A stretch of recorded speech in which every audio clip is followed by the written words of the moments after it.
இந்த பொண்ணுக்கு 30 நாள்ல கழுத்துல தாலி ஏறி ஆகணும். அதுக்கும் தடங்கள் வரலாம். அதையும் மீறி இந்த கல்யாணம் நடந்து ஆகணும். சரி சம்பந்தி அம்மா, 30 நாளுக்குள்ள கல்யாணத்தை முடிச்சிடலாம். கல்யாணம் நடக்கட்டும். நீ கல்யாண பொண்ணை மட்டும் மாத்திடு. உங்க அப்பா அவருக்கு இருக்கிற பவரை வச்சு உன் லவ்வர போலீஸ் வேலையில சேர்த்து விட்டா அப்ப நீ என்னடி பண்ணுவ? அடுத்த நிமிஷம் அவரை டைவர்ஸ் பண்ணுவேன்.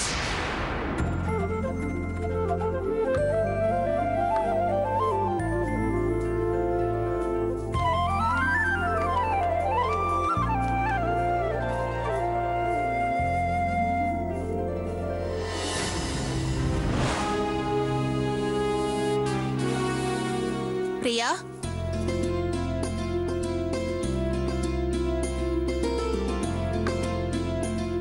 வாங்கத்த, வாங்கக்கா, வாங்கத்த, வாங்கக்கா, வாங்க, உள்ள வாங்க, வாங்க, உட்காருங்க, உட்காருங்க. கல்யாண நாள் நெருங்கிட்டு இருக்குல்ல, அதான் வீட்டெல்லாம் சுத்தம் பண்ணிட்டு இருக்கோம். கோகிலா, உங்க அத்தை இல்லையா? அத்தையும் திருவும் கோயிலுக்கு போயிருக்காங்க, இப்போ வந்துருவாங்க. பத்திரிக்கை ரெடி ஆயிடுச்சு, அதான் கொடுத்துட்டு போலான்னு வந்தோம். ஓ, ரெடி ஆயிடுச்சா?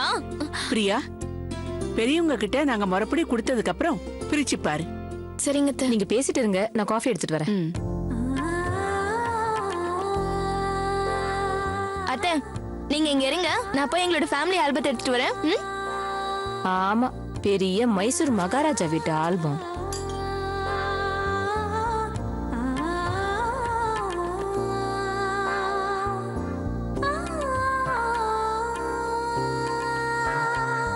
அத்தை, இந்தாங்க ஆல்பம்.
வாங்க வாங்க வாங்க சம்பந்தி. பத்திரிக்கை வந்துருச்சு, அதான் கொடுத்துட்டு போலான்னு வந்தோம். ரொம்ப சந்தோஷங்க. நாளைக்கு சாமி முன்னாடி பத்திரிக்கை வச்சு பூஜை பண்ணிட்டு அப்புறம் எல்லாருக்கும் பத்திரிக்கை கொடுக்கணும். நாங்களும் அப்படிதாங்க பண்ணுவோம். அப்ப சரி, நாங்க கிளம்புறோம். என்னங்க இது, இருங்க சாப்பிட்டுட்டு போலாமே. அத்தை, அன்னை காஃபி கொண்டு வர போயிருக்காங்க, கொஞ்சம் வெயிட் பண்ணுங்க. பரவாயில்ல, வேண்டாம்மா, நிறைய வேலை இருக்கு, நாங்க கிளம்புறோம். சரிங்க.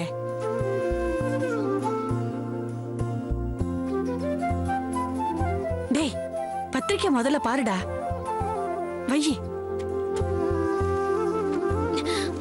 ஏய், பாத்து, நான் தான் ஃபர்ஸ்ட் பாப்பேன். பாருங்கம்மா. அம்மா, சூப்பரா இருக்குமா.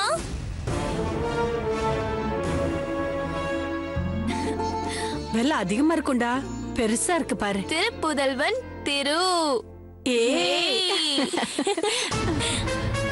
முகூர்த்த நேரம் எங்க போட்டிருக்கு? முகூர்த்த டைம் எங்க கரெக்டா இருக்கான்னு பாரு.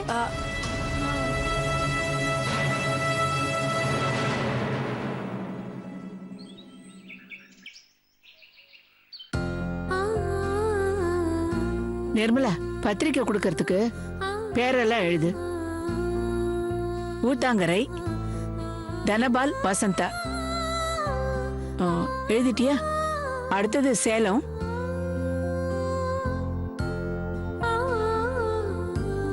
ஜெயம் டீச்சர். அப்படியா? என்னங்க இது கடைசி நேரத்தில் இப்படி சொல்றீங்க? என்ன இருந்தாலும் உங்க அளவுக்கு அவர் செய்வாரா?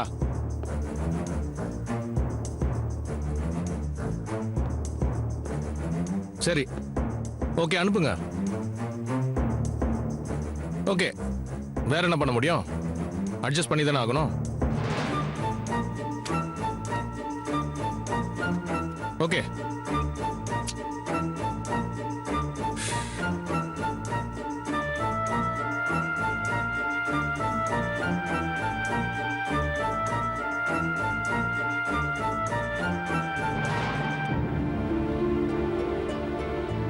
போன்ல யார் மாமா? ஏன் இவ்வளவு அப்செட்டா இருக்கீங்க? நம்ம சந்தியா கல்யாணத்துக்கு சமையலுக்கு புக் பண்ணியிருந்தோம்ல, மயிலாப்பூர் நாராயணன். நம்ம வீட்டு கல்யாணத்துக்கு அவரால் சமைக்க முடியாதான், இப்ப சொல்றாரு.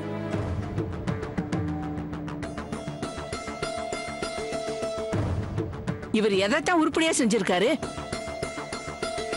நம்ம வீட்டுல நடந்த எல்லா விசேஷத்துக்கும் அவர் தான் சமையல் பண்ணுவாரு. இப்ப மாட்டேங்கிறாருன்னா, இவர் சரியா பேசி புக் பண்ணி இருந்தாருன்னா அவர் மாட்டேன்னு சொல்லுவாரா? மண்டபம் புக் பண்ற விஷயத்திலயும் இப்படித்தான். ராணி மையம்மன் சொல்லிட்டு கடைசியில ஏதோ ஒரு மண்டபத்தை புக் பண்ணியிருக்காரு. நிர்மலா, உங்க மாமாவை நம்பி எந்த வேலை கொடுத்தாலும் இப்படித்தான் நடக்கும். சமையல் கான்ட்ராக்ட் எல்லாம் கரெக்டா தான் புக் பண்ணியிருந்தேன். நம்ம டேட்ல யாரோ மினிஸ்டர் வீட்டு ஃபங்க்ஷனா, மினிஸ்டர் அவர்கிட்ட நேர்ல பேசியிருக்காரு. தட்ட முடியல சார், சாரின்னு சொல்றாரு. வேற என்ன பண்ண முடியும்?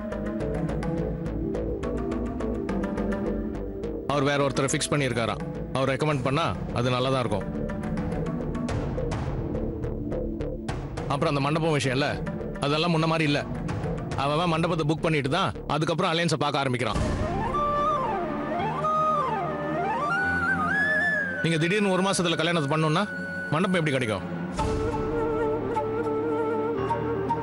இந்த மண்டபமே என் இன்ஃப்ளூயன்ஸ் யூஸ் பண்ணி தான் புக் பண்ணியிருக்கேன்.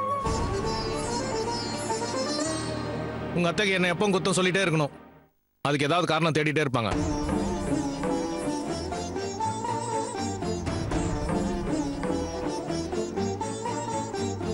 அந்த ஜோசியர் சொன்ன மாதிரியே நடக்குதே. சாதாரண மண்டபத்தில இருந்து சமையல் கான்ட்ராக்ட் வரைக்கும் ஏதோ ஒரு சிக்கல் வருது.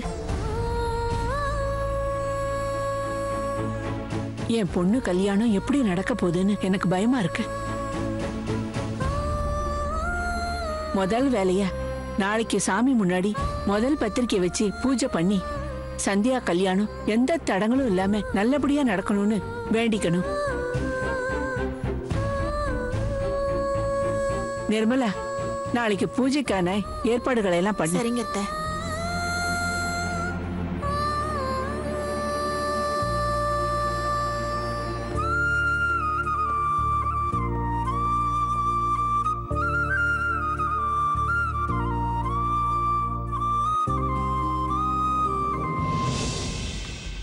டே கோபி, அந்த பில்டர்ஸோட செக்யூரிட்டி டியூட்டிக்கு போனோம்ல, டைம் ஆச்சு, இன்னும் வராம என்னடா பண்ணிட்டு இருக்க?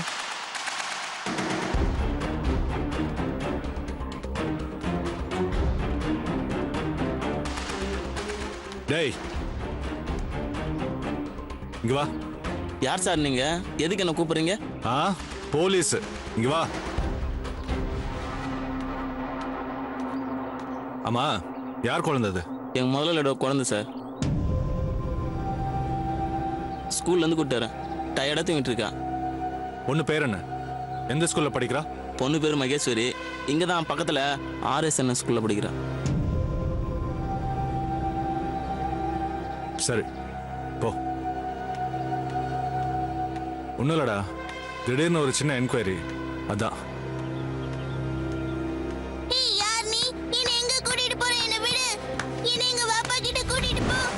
டேய் டேய் டேய் நில்றா.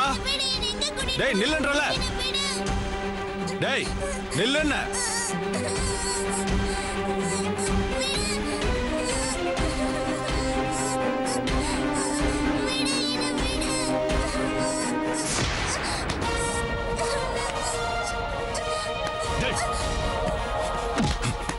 குழந்தை பேரு மகேஸ்வரின்னு சொன்ன, அது வாப்பான்னு சொல்லுது.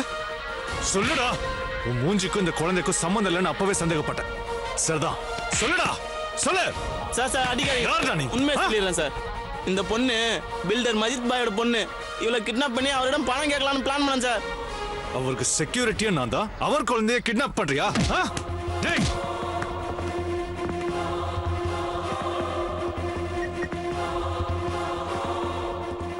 சார் நான் திரு பேசுறேன். பில்டர் மஜித் பாயோட குழந்தைய கிட்னாப் பண்ண ட்ரை பண்ணவன நான் பிடிச்சு வச்சிருக்கேன். நீங்க உடனே வாங்க சார்.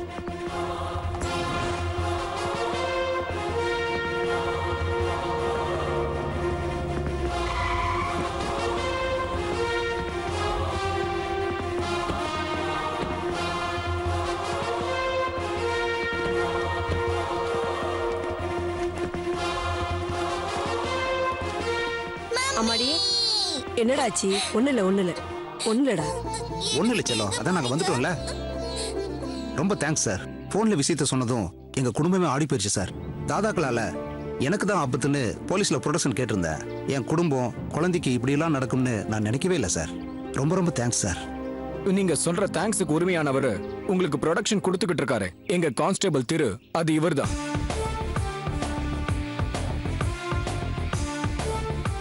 இவர் மட்டும் அந்த ரவுடியை பிடிக்காம போயிருந்தா உங்க குழந்தையோட நிலைமை என்ன ஆயிருக்குன்னு எனக்கே தெரியாது. Hello sir. அப்படியா? ஓகே சார், நான் இப்பவே வரேன் சார். குழந்தையோட கொஞ்சம் ஸ்டேஷன் வந்து ஃபார்மாலிட்டிஸ் எல்லாம் முடிச்சிட்டு நீங்க போயிடலாம் சார். நான் வெளில கிளம்புறேன். Okay sir. திரு சார், அப்புறமா ஸ்டேஷன் வந்து ஒரு ஸ்டேட்மெண்ட் கொடுத்துருங்க. Okay sir.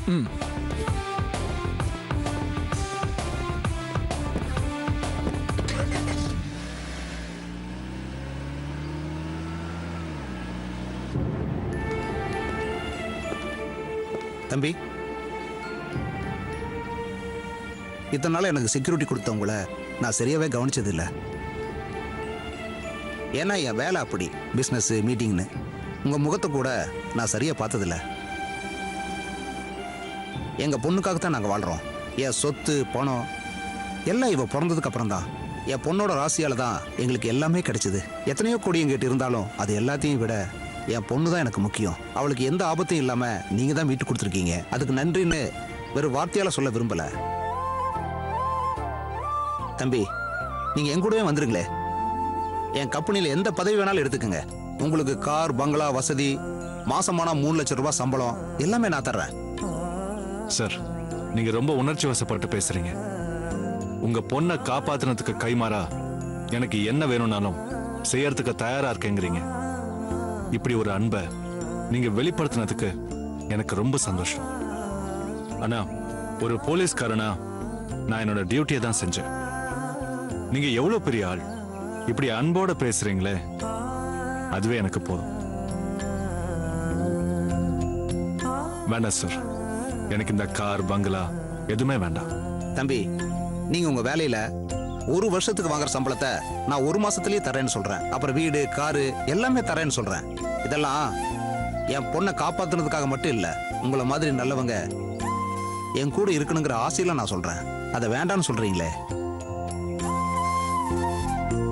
தம்பி, என் பொண்ணை காப்பாத்திருக்கீங்க. இவர் சொல்ற மாதிரி எங்க கம்பெனில ஏதாவது வேலைக்கு சேர்ந்து எங்க கூடவே இருந்துருங்களேன். இந்த போலீஸ் வேலையில அப்படி என்ன சம்பாரிச்சிருவீங்க? மேடம், நான் இந்த போலீஸ் வேலை பார்க்கறது வெறும் சம்பளத்துக்காக இல்ல, என் உயிரா நினைச்சு இந்த வேலையில சேர்ந்திருக்கேன். ப்ளீஸ் என்னை கம்பல் பண்ணாதீங்க. தம்பி, நீங்க இந்த வேலையை எவ்வளவு நேசிக்கிறீங்கன்னு எனக்கு புரியுது. என் பொண்ணை காப்பாத்தினதுக்காக உங்களுக்கு ஏதாவது செய்யணும்னு ஆசைப்படுறேன். என்ன வேணும் கேளுங்க. அது பணமா இருக்கட்டும், இல்ல வீடு, சொத்து, எது வேணாலும் கேளுங்க, நான் வாங்கி கொடுக்குறேன்.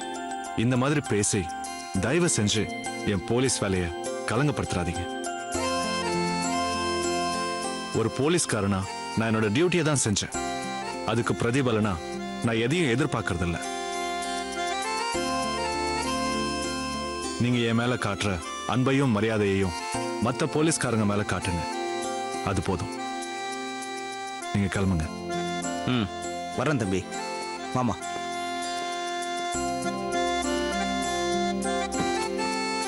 டேய், உனக்கு என்ன பைத்தியமாடா? அவர் எவ்வளவு பெரிய பிசினஸ்மேன் தெரியுமா? எத்தனை கம்பெனி, எவ்வளவு சொத்து, கூடவே இருன்றாரு. இப்ப நீ பாக்குற வேலையில ஒரு வருஷத்துல வாங்குற சம்பளத்தை ஒரு மாசத்துல தரேன்றாரு. காரு பங்களா எல்லாமே தரேங்கிறாரு. என்ன மட்டும் அவர் அப்படி கேட்டிருந்தாருன்னு வச்சுக்கோ, இந்நேரம் வேலையை ரிசைன் பண்ணிட்டு அவரு கூட அப்படியே போயிருப்பேன். நீ என்னடானா வேணான்ட்ட. என்ன மனுஷன்டா நீ? கோபி, வெறும் பணத்துக்காக நான் போலீஸ் வேலையில சேரல. எங்க பரம்பரையே போலீஸ் பரம்பரை.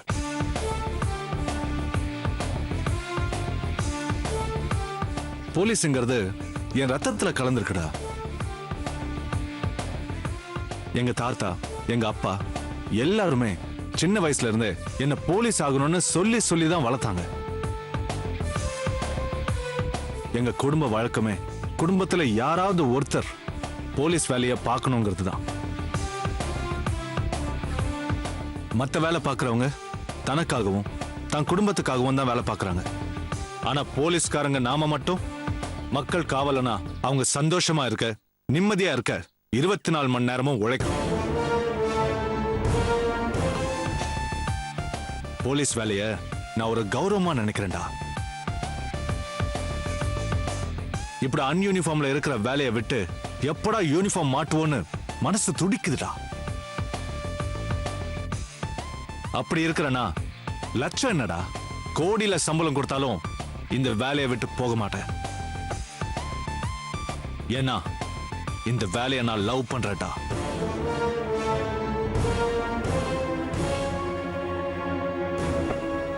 இவ்வளோ லவ் பண்ற இந்த போலீஸ் வேலைய நாளைக்கு சந்தியா அவளுக்கு பிடிக்கலன்னு விட்டுடுன்னு சொன்னா என்னடா பண்ணுவ? சந்தியா அப்படி சொல்ல மாட்டாடா. ஏன்னா அவளே ஒரு பெரிய போலீஸ் குடும்பத்தை சேர்ந்தவ. ஒருவேளை சந்தியா என்ன போலீஸ் வேலையை விட சொன்னா அவளை விடுவேனே தவிர இந்த போலீஸ் வேலையை யாருக்காகவும் எதுக்காகவும் நான் விட மாட்டேன்.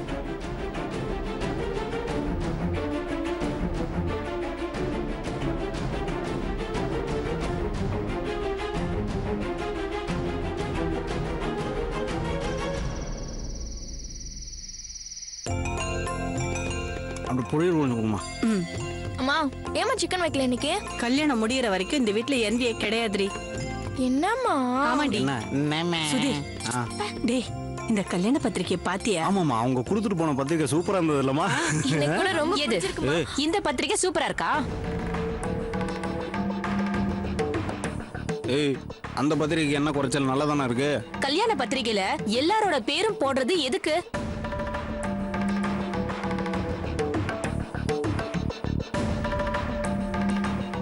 இந்த குடும்பத்தை சேர்ந்தவங்க என்ன படிச்சிருக்காங்க, என்ன பதவியில எங்க வேலை செய்றாங்கன்னு 4 பேர் பார்த்து தெரிஞ்சுக்கிறதுக்காக தானே.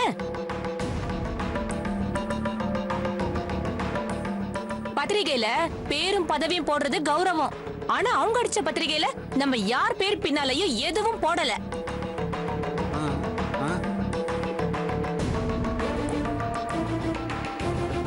பொண்ணு பெரிய இடம், 30 நாள்ல கல்யாணம், நாளைக்கே முகூர்த்த படம் எடுக்கணும்னு முதல் நாள் ராத்திரி ஆர்டர் போட்டதும் தலையாட்டி பொம்மை மாதிரி அவங்க சொன்னதுக்கெல்லாம் தலையாட்டினீங்கல்ல. அதான் நம்ம குடும்பத்தை கிள்ளுக்கிறையா நினைச்சு இப்படி பண்ணிருக்காங்க. அப்படியெல்லாம் இல்ல கோகிலா. சந்தியாவுக்கு ஏதோ தோஷம் இருக்கு, 30 நாள்ல கல்யாணம் பண்ணணும்னு அவங்க நம்ம கிட்ட வந்து கேட்டுதானே இதெல்லாம் ஏற்பாடு பண்ணாங்க. அவசர கல்யாணத்துக்கு தோஷம் சொன்னாங்க சரி, பத்திரிகைகளை இப்படி அடிக்கிறதுக்கு ஏதாவது காரணம் உங்ககிட்ட சொன்னாங்களா?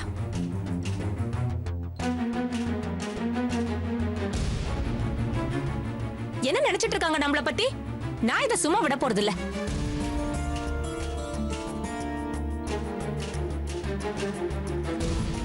ஏங்க முதல்ல உங்களுக்கு போன் போடுங்க, வச்சுக்கிற கச்சேரிய. ஐயோ வேண்டாமா, அனாவசியமா பிரச்சனை எல்லாம் பண்ண வேண்டாமா. இந்த குடும்பத்தோட கௌரவத்தை காப்பாத்தணும்னு நினைக்கிறேன்னா தேவையில்லாம பிரச்சனை பண்றேனா?